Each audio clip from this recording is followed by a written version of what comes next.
My final question is for Craig Mokhiber, Deputy to the Assistant Secretary General of the New York Office of the United Nations High Commissioner for Human Rights. Craig, with your work on human rights, how are you approaching mental health?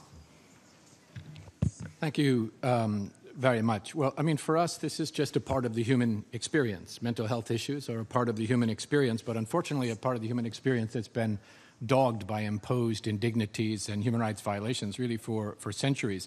And it's really good to see this room so full of people who are committed and convinced to this issue, because this is an indication of how much more attention the issue is getting these days, and it presents really for us a historic opportunity to finally, maybe for the first time in history, to actually get this right. But we think to do so, we need to make sure it's done based upon a human rights-based paradigm for mental health. And we have really, I think, one overriding message as we move forward, and that really is a call for vigilance to ensure that all of this new attention, all of these new developments do not compromise the agency and voices and human rights of persons with psychosocial disabilities as set out in international human rights law, including the Convention on the Rights of Persons with Disabilities.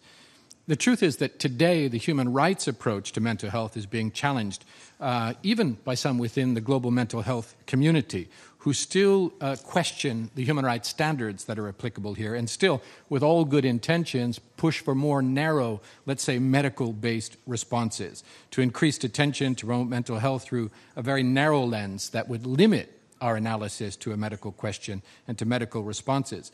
That needs to be addressed, but even more worryingly for us from a human rights perspective is measures that would limit the autonomy of persons with psychosocial disabilities, including involuntary treatment, involuntary placement.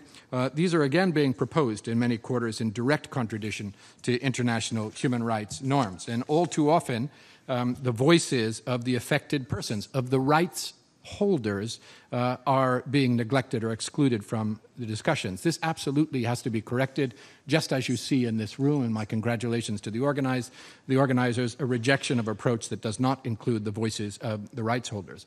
But we also have to make sure that there is no backsliding in substance. This is the 21st century. It calls for 21st century approaches to mental health. So we have to insist on a human rights-based approach that's focused on dignity, on equality, on empowerment, on autonomy, and on the freedom of the human person, rather than on archaic approaches that focus on involuntary placement, forced medical treatment, pharmacotherapy, and coercion.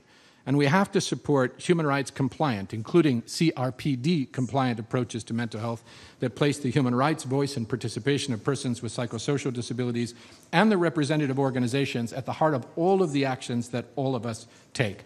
Luckily, we have the Convention on the Rights of Persons with Disabilities to guide us. It takes a strictly non-discriminatory approach to the rights of persons with disabilities, including persons with psychosocial disabilities, persons with intellectual disabilities, autistic persons, persons with dementia, and others.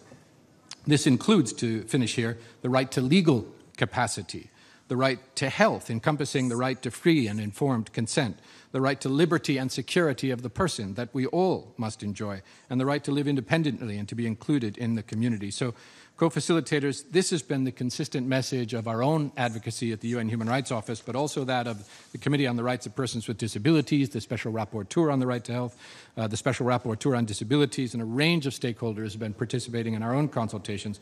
We hope it will be recorded as a message from today's discussion as well. It is time to act in support of mental health and time to act for the human rights of the entire human family. Thank you.